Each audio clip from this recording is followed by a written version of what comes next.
challenger fighting out of the blue corner, wearing black trunks with red trim, hailing from Masbate City in the Philippines. He weighed in right at the junior featherweight limit of 122 pounds. With a record of 19 wins and 2 losses, he has 16 wins coming by way of knockout.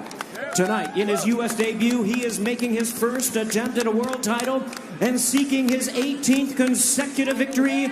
Ladies and gentlemen, please welcome the WBO World Rank Challenger, introducing Gio Santisima. And his opponent across the ring on my right, fighting out of the red corner, the defending world champion, wearing silver trunks with black trim, hailing from San Juan, Citlaltepec, Mexico. He weighed in the same as his opponent, 122 pounds. His outstanding record stands at 30 wins, 1 loss, 26 big wins coming by way of knockout. Tonight, making the 5th defense of his title, ladies and gentlemen, please welcome the hard-hitting, defending WBO Junior Featherweight Champion of the World, introducing Emmanuel El Vaquero Navarrete. And our third man in the ring now to give instructions, introducing Russell Mora. First round.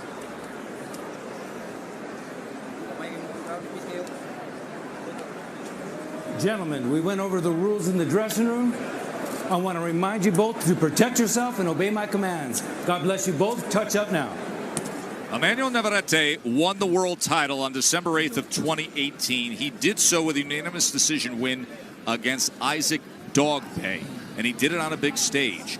He was the co-feature for Vasily Lomachenko, Jose Pedraza, and he put forth pressure on Dogbe, and he really roughed him up late. He doesn't mind making a fight, a real hardened fight. He gets after it. This is a guy who had a rare 4-week turnaround for a world championship. He fought for a world title, fought defending a world title on August 17th, and then turned right around and fought also on a Tyson Fury undercard on September 14th. What is this, the 1950s over here with Navarrete? I love this guy, Lennox, with his attitude of wanting to be in there and simply fight. And he's a knockout puncher as well. He throws some great punches. I was watching his last couple fights. He moves well, good ring generalship, and a good fighter. Yeah, Navarrete likes to get you with volume. He'll put pressure on you with his feet, get in range, and let those shots go. And to Joe's point, yes, he's a throwback. Fighters don't fight like that anymore. They go to the gym for 8 to 10 and 12 weeks to get in shape. Navarrete fights to stay in shape, and there's a difference. Fighting to stay in shape. It's funny, there are world champions in this modern era of the sport. You see them fight once a year, often twice a year. Now, obviously, the money becomes huge at a world championship level where you can get away with that. Then there's the wear and tear, but this is a guy who just wants to ply his craft. And there's a place for that, Joe. You get to a certain point where the training camps are harder, they're longer, the fights are tougher. You don't need to be fighting 3 and 4 times a year, unless you've not taken punishment in those fights. But in most cases, when you're fighting at the highest level, 2, maybe 3 times a year is probably the right antidote. Of course, the two of you came to that point in your career where you made a certain decision, both retiring as world champions off of wins.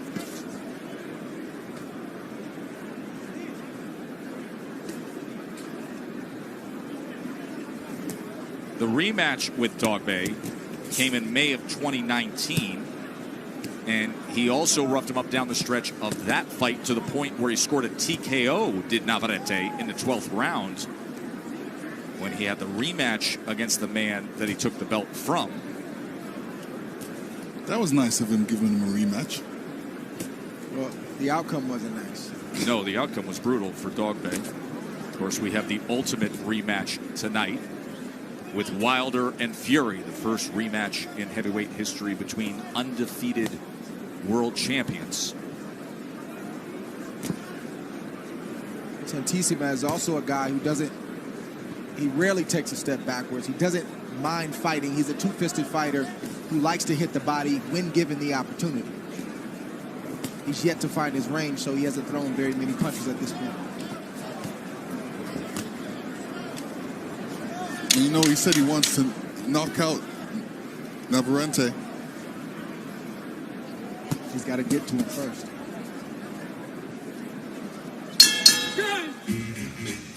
End of one, the title defense for Emmanuel Navarrete. Of course, Deontay Wilder is looking for the 11th defense of his title.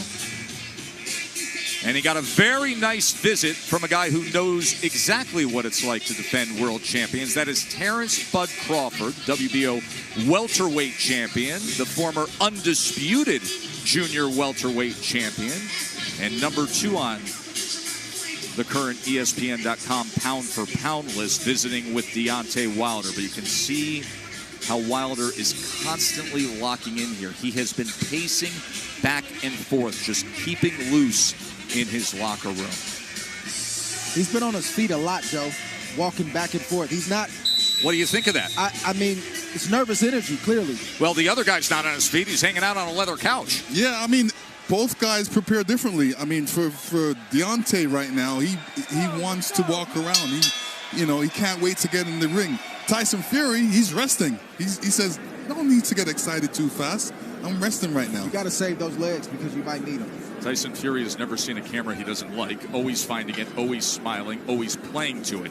Yesterday in the weigh-in, we had a comical moment when Deontay Wilder was on the same kind of couch in his locker room before they came out. And he was with his fiancée, and they were curled up, and he was resting with the sunglasses on. And Tyson Fury decided he would mock him and do the same thing with his 400-pound brother Shane, and cuddled into him. And then both guys realized they could see each other on the split screen on camera, and it went south from there, only to continue on stage and after the scale with the barbs that were thrown. I guess that was the alternative, since they couldn't really see each other face to face or get as close as they normally would at a weigh-in. So I guess that was the alternative. Yeah, that was the decision made after Wednesday's news conference. Yeah, continual gamesmanship from both of them. That's something we're going to talk about as the evening goes on, the gamesmanship between Wilder and Fury. For now, round number 2 of this WBO 122-pound championship fight. Santisima in the darker trunks, the challenger from the Philippines. He threw 19 punches in that first round. Navarrete threw 62 and landed 18 of them.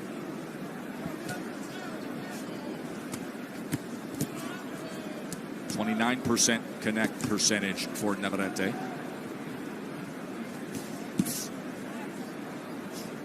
I think Navarrete is fighting the right game plan right now. Very patient. He's not allowing Santisima to get settled, because when he gets settled and he gets comfortable, like I said before, he'll allow both hands to fly. He'll hit to the body, he'll hit to the head. He's very, very aggressive. So you got to touch a guy like that. You have to give him subtle movements, and Navarrete's doing that right now. He's being very patient. There's Santisima as he was able to land that right hand. Then Navarrete covered up, and he comes forward with a 3-punch combination, including that left uppercut.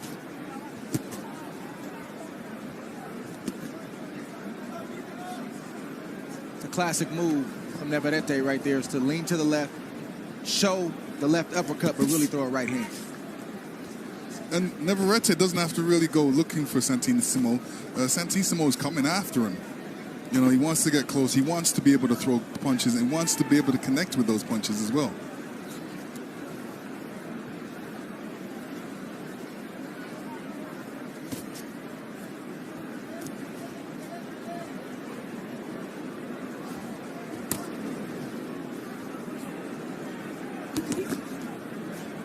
Start to see in the background there the crowd filling in here at the Grand Garden Arena. Show you all the celebrities as they make their entrance a little later on, prior to the heavyweight championship fight. Navarrete with the jab here. Closing moments of round 2. And of course, we will constantly monitor everything that is going on. In former world champion as a middleweight, he is a longtime Kronk fighter, and it was Andy Lee, who was first in Detroit training nearly a decade ago, who invited Tyson to come over. That's when Manny Stewart was still in his prime, prior to his illness.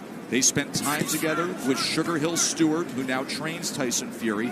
And when Tyson Fury was searching around saying, I'd like to possibly go in a new direction, it was his cousin Andy Lee, who was watching the ramps there, who said, the perfect fit would be to reunite with Kronk, and that is what he did. So Sugar Hill Stewart and Andy Lee will be in the corner of Tyson tonight.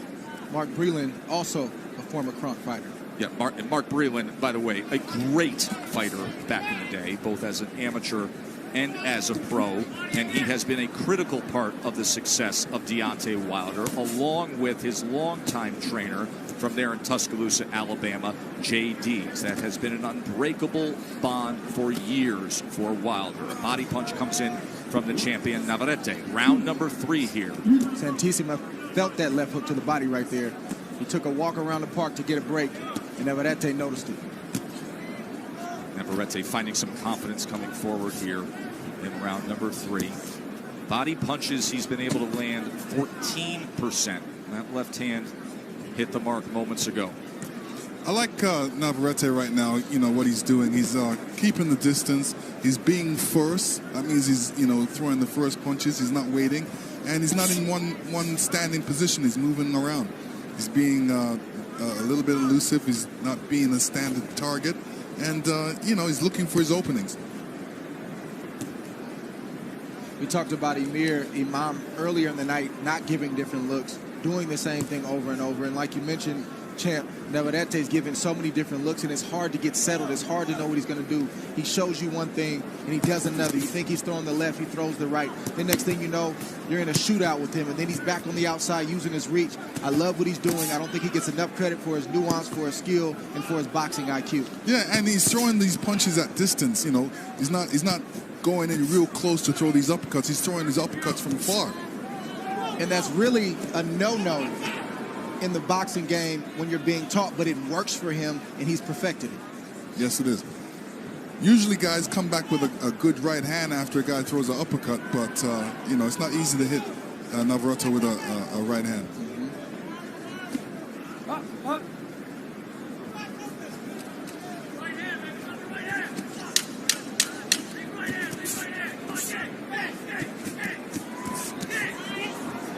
Combination here at the end of round number 3. Another left hand from Navarrete. Trying to target the right hand, and he does.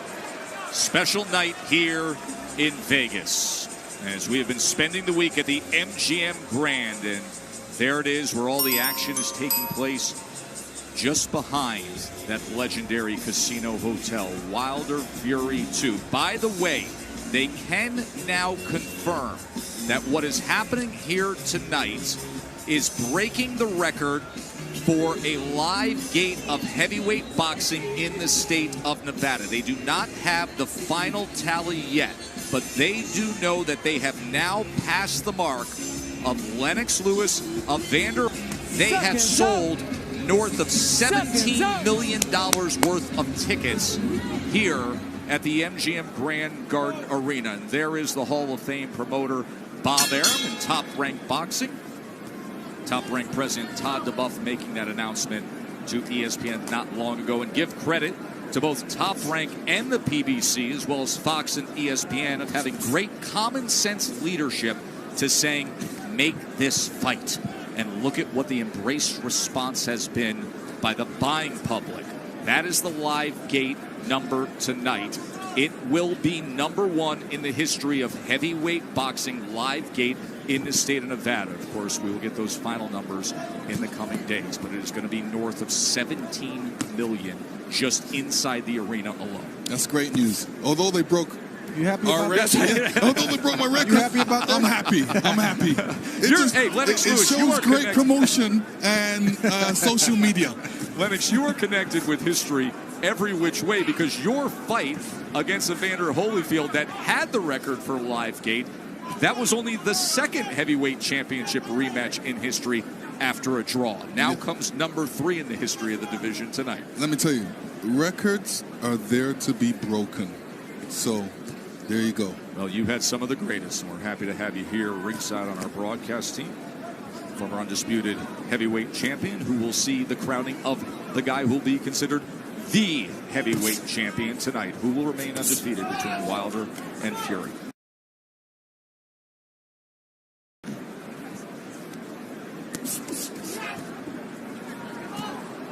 And this is the moment where the commission signs off on the most powerful weapon in sports, the right hand of Deontay Wilder. So the wrap has been approved. Wilder is now ready to be gloved up.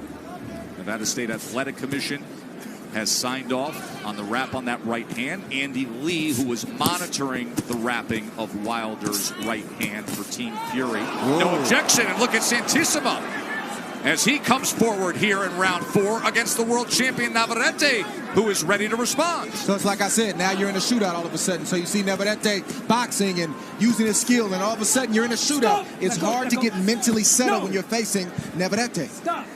Okay? It's kind of like a half punch, half push as he was coming forward that time, and it gets Navarrete's attention at least.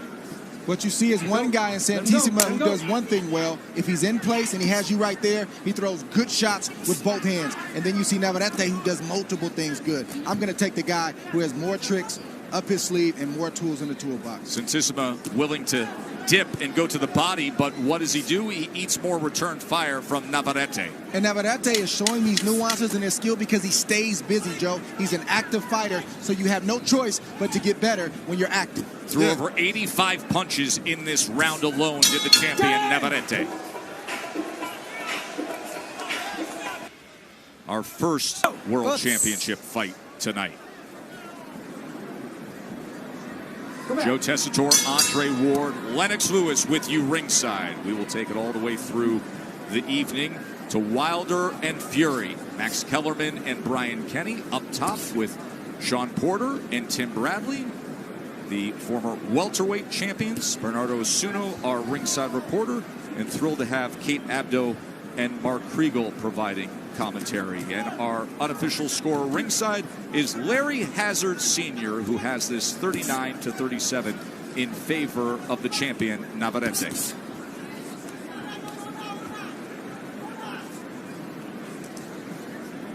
Now Mark Breland is working on the left hand of Deontay Wilder. The left hand that many say needs to be in use more. The jab could be a far more effective tool for Deontay Wilder, perhaps a more fully evolved and effective fighter. But when you have the greatest single weapon in boxing, oh boy, do you like to use it. And that is the right hand and that power.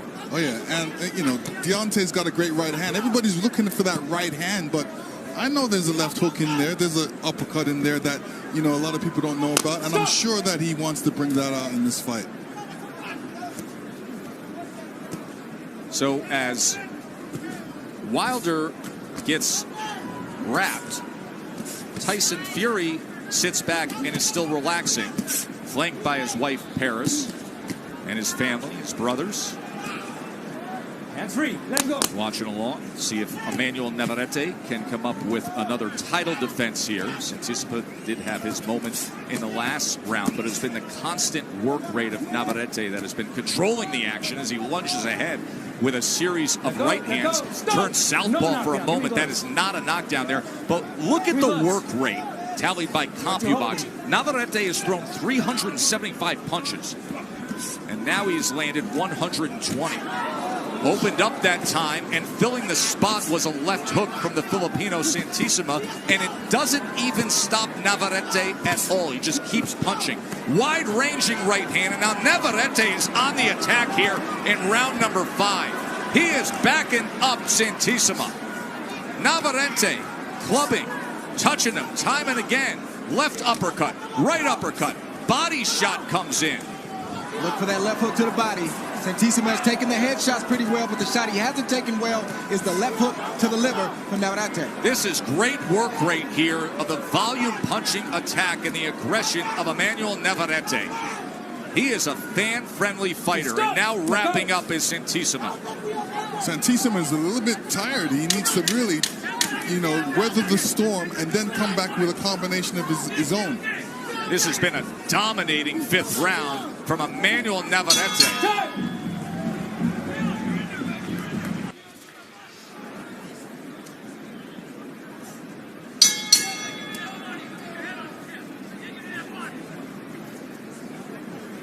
So after that big round, let's see what Navarrete offers up here. Round number 6 of our world title fight.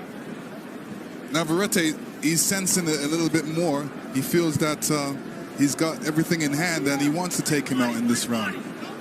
Navarrete's probably going to take half of this round off, and then you're going to see him crank it back up. Santisima is still trying to recover from what happened the last round, so he's not taking advantage of Navarrete taking this part of the round off. It's a silent agreement taking place right now. If you're going to rest, I'm going to rest. In the corner, they're quite concerned about how Gio Santisima is feeling right now. So they really have an eye on him. Make sure that Navarrete does not hurt him here. In that fifth round, Navarrete landed 47 punches. Santisima threw just 34 punches. That was utter domination in that fifth round by the champ. I think if Navarrete gets it done inside the distance, it's going to be from the left hook to the body. I think it's going to be by a whole bunch of combinations at once. You know, he's shown that he can throw a lot of different varieties of punches, and this is what he's done, and they're getting through.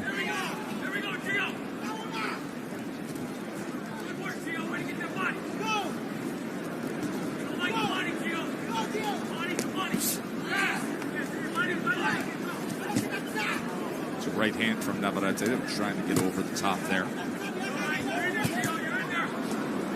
450 punches to this point. Santisima just 166.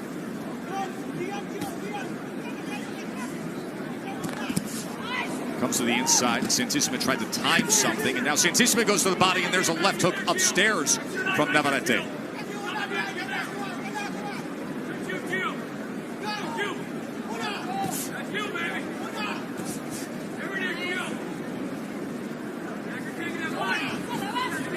Navarrete is a veteran. He fights when he wants to fight, and he rests when he wants to rest. But he's even learned how to rest and take a round off and still win that round with throwing minimal punches and taking minimal punishment. Just like he's doing in this round, doing the same thing. He was definitely winded in the last round. And it is all starting with the left hand, with the jab.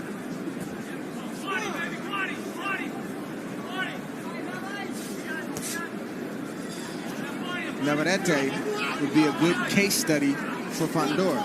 Tall guy, clearly not as tall, but a guy who knows how to use his range, but also knows when to go inside when he has the advantage. Deontay Wilder being stretched out now in his locker room. Meanwhile, Fury's walking around with a crown on his head. I think they're going through, which crown do you prefer? He's in street clothes. Is he going to get this? It's incredible. One guy is already have his hands wrapped. He's to the in arena of music here. He's having fun before the fight. It's all he knows. You better lock in and get focused. Let me tell you, lock in and get focused. Some guys like to get ready early and get stretched out. Some guys like to get ready late. I was one of the persons that like to get ready late. You know, is there advantage one way or the other, or is it just a preference? Well, it's a preference for me. I didn't like waiting around and sitting around and not doing anything. If I was doing that, I'll be sleeping. So if I was there early, then I would have time to stretch out. You know, Muhammad Ali took like 2 hours to get ready, and he did a lot of shadow boxing. A lot of stretching. I always had a concern about being rushed. I knew I had a walk time. I knew the stage manager was going to come back and say, we're walking in 5 minutes. I never wanted to be ill-prepared. I wanted to have my cup on, my wraps on, be fully warm, so I always made sure I was ready ahead of time and with time to spare. Well, as somebody who travels the world with you week in and week out covering boxing, I'm well aware of how you like to be prepared well in advance, Andre Ward. It's great to have this conversation driven between a guy who was the heavyweight champion of the world and a guy who retired undefeated as the #1 pound-for-pound fighter in the world, Lennox Lewis and Andre Ward. What a dream team we have ringside here tonight with the two of you. Round 7 here, WBO 122-pound championship with Emmanuel Navarrete, who has been among the most active world champions in boxing. 5 title fights in just 14 months. And we mentioned it earlier, at one point last year, he had the rarest of rares, a 4-week turnaround to defend a title. He fought in mid-August, he fought in mid-September. Navarrete showed us a different look there. He turned southpaw for a moment. Stop! Didn't connect with any punches, but it was a good look. Overall, he's out-connected Santisima 164-42, including 124 power punches. The best work coming in round number 5 when he had 47 connects. There's a 1-2 from the champ. Well, this slot on this card, Joe, was not even Navarrete's initially. It was Gilberto Ramirez. And he didn't want it for whatever reason. So Navarrete said, okay, I'll take it. So that's why he's here tonight. Well, when his phone rings, he always says yes. Now, what's interesting about the future of Navarrete, assuming he defends the title here tonight and gets through this, he has been struggling to make 122 pounds. He struggled this week. When we met with him the other day, he walks into the room. Lennox, I saw your eyes go up. He was chewing on ice cubes. That's all he was eating for about a day and a half, just chewing on ice cubes. This most likely is his final fight at 122 pounds. Yeah, I believe that. I mean, you got to fight the weight that you're comfortable at. And if he's not comfortable there, if it's hard for him to make weight, go up.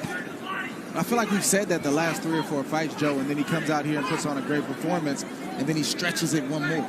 That's the difference is now is his team, his management is saying that. And then you look at the featherweight division and you consider some of the big names there and a guy who has the frame and can go up 4 pounds, but very attractive fights to be made at 126 pounds for Navarrete. Yeah, there's no easy work at 126 for Navarrete, but great matchups, like you said. Carl Frampton there. Josh Warrington, of course, Shakur Stevenson, who Andre Ward, you co-manage. Gary Russell, outstanding fighters as you go to 126 and 130 pounds. Also a sharp dresser.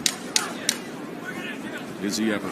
Coming to the end of round number 7, and that affords us the opportunity to go up to Brian Kenny and the guys. Kellerman shut out for the entire between rounds. Joe! and I find that greatly disappointing, so I'd love to hear what Max has to say. Max, what say you? Deontay Wilder's the puncher. Rocky Marciano used to fall asleep in the locker room before fights, take a nap. Deontay's not thinking about anything but the job at hand. He's actually relaxed and focused. And Tyson Fury has that Ali personality. He's an extrovert. He's a showman. He's enjoying himself. These guys are authentic characters. This is who they are. Tyson Fury is the ultimate showman. And Deontay Wilder is a fascinating personality. You'll hear that roar of Bomb Squad a little later on. And then, of course, you will see if he can deliver the ultimate bomb, and that is the eraser, the right hand. He has 41 knockouts, the most of any current champion. Pacquiao with 39. Canelo has 36. Here we are in round number 8. Larry Hazard Sr. has it 59-55 in favor of Emmanuel Navarrete, looking for another title defense. He has been dominating the action so far, with the exception of round number 4, when we saw Santisima land that left hook to the neck and the side of the head of Navarrete. Not to take away from this fight, Joe, but the more that this arena starts to fill up, you start to feel the suspense and the anticipation of the main event. It's tangible. You feel it in the air that we have a big mega fight on our hands tonight. Well, let's add that up the right way there. As we include round 7 there, and just took a glance at 69-64 with Larry Hazard Sr.'s score there. You're absolutely right, Dre. You can sense it, and you can sense it building all week long. And we will still have the heavyweight title eliminator, and then there's going to be a very special ceremony tonight prior to the main event to celebrate the great legacy of all-time legendary heavyweight champions who are joining us here live ringside. Of course, we have one as our broadcast partner, Lennox Lewis and Andre Ward ringside with us here. I think Navarrete needs to get back to hitting the body of Santisima. That's when he's had his best success, or at least visibly. He's hurt Santisima with headshots, but the left hooks to the body are that's what's jumped out at me the most, and I think he needs to get back there to try to get this stoppage win tonight. Well, he also has to watch out for Santisima. Yeah. Left hook, especially when he comes in close, because that's the first punch he's throwing.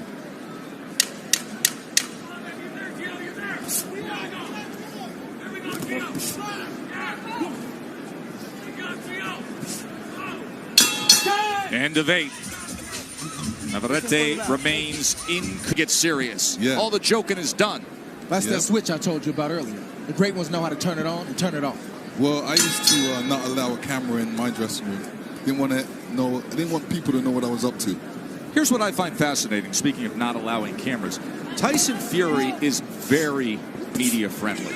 He loves giving interviews. He loves giving access, with the exception of during this camp, he did not allow access for his sparring. Nobody has any film footage or video footage or any reports on what was happening in sparring with Tyson Fury. Yeah, I understand it. I respect it. And I don't think sparring should be showed for the whole world. I think that's a private moment where there's days where you may have a bad day. You may get exposed a little bit by a sparring partner. There may be a day, most days should be in your favor, but that's not really for the public's eye. You want to keep people guessing. There's been rumors coming out of, I don't want to say out of Camp Fury, but just swirling about the cut and maybe not training properly because of the cut and having to, let sparring partners only hit the body. He's keeping Deontay Wilder guessing. What you don't know, you have to wonder about. So I think it's a great strategy, and I think it's a good thing for Team Fury. Yeah, I mean, you got to be able to turn it on and turn it off. And then if you're in there sparring, obviously you're working on certain stuff that you don't want to make the other team aware of. So I understand that completely. Nothing wrong with what Tyson Fury did for this training camp. I said Navarrete was taking a round off maybe 2 or 3 rounds ago, but I think he's taken off the last 2 or 3 rounds. I think he needs to get back to what was working, the jab, the combinations to the head with the hard shots to the body. Because Santisima has basically conceded to do whatever it is that Navarrete wants to do. Navarrete, and you haven't noticed, but has turned to southpaw a couple times and threw a right jab and been successful with it. And he switches from right-handed to left-handed seamlessly. He does. On the attack, if it's there, he'll take it. He has no problem with making that transition orthodox to southpaw in motion based on how the punches are coming. It's not by the book, but it works for him.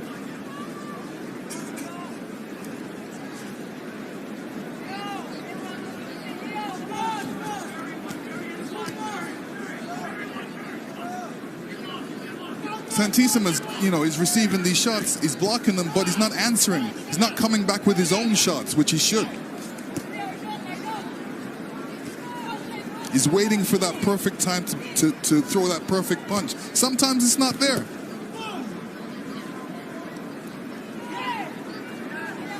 If Santisima's going to have a shot, he's got to let his hands go.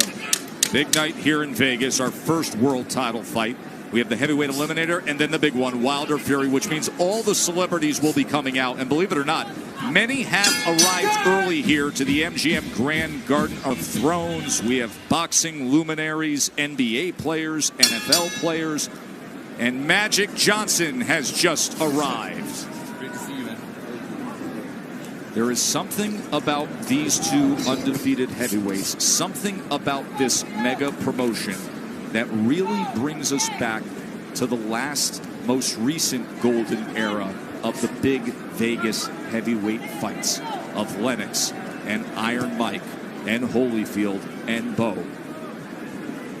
There is Wilder now, continuing to stretch out, eyes closed. He has been so focused since the moment he made his walk-in, worked his way through the crowd, got to the locker room, was wrapped up early, and he has continued on for the better part of the last 15 to 20 minutes with his stretching routine.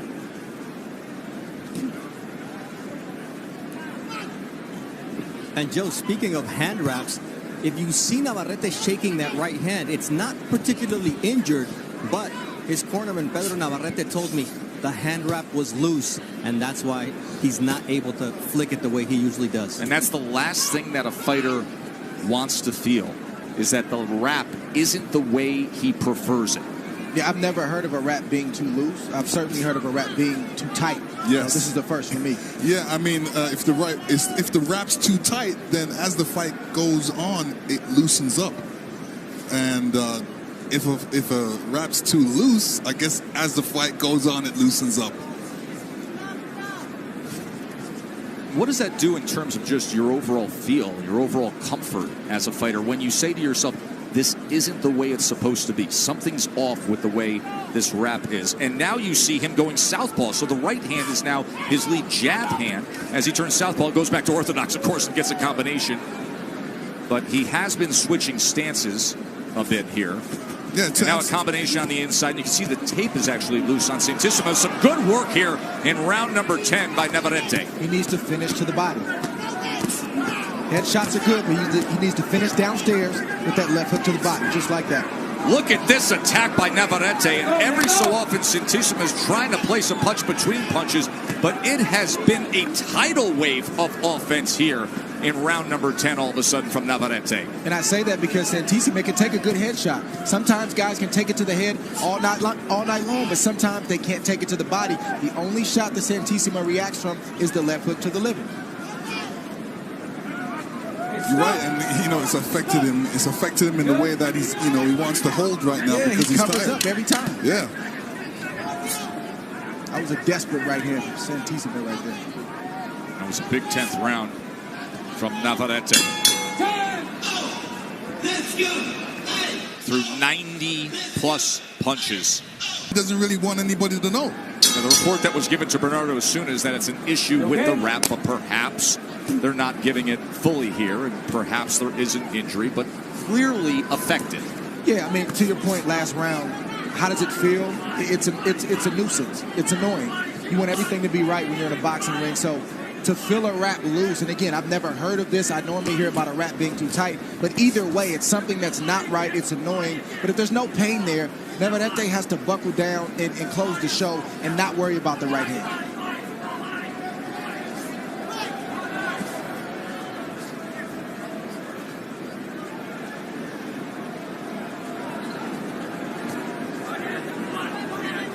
Unless that wrap is so loose where it's not protecting his hand anymore, he needs to lock in, like I said, and find a way around it. Good body shot right there from Santisima. There have been times where Santisima has found just enough of a crevice between punches, and now he tries to come over the top with the right hand, just missed there. That was blocked away from Navarrete. Santisima willing here in round number 11. And look at Navarrete now with his elbow up on the top rope before he comes out at the Filipino challenger. That left hook a few seconds ago hurt Santisima. Yeah, he's still squinting from it. And Navarrete sees Santisima affected. You can tell. Yeah. And there's a headshot. Santisima, he is compromised here in round number 11. Navarrete on the charge, trying to place a short uppercut on the inside. Combination punching upstairs. Uppercut, body shot came in with a left hand. Runs to him to close the gap. Can he close the show here in style? Round number 11, trying to defend his title one more time. Santisima's so game. He actually ducked through the blue and white rope for a moment there. Strafing attack to the head. Coming down and wrapping up as Santisima, but he can't hold back from the Mexican world champion. And the referee is very close to the... And now tying up so awkwardly that he throws Navarrete into that top rope. Clearly damaged is Santisima. Can Navarrete finish things off here in round number 11? Russell Morris giving it a look. There it is. TKO victory. Emmanuel Navarrete. Yeah, the ref was really close to it. He was looking to see what was going on. And I knew he was going to step in and stop the fight right there.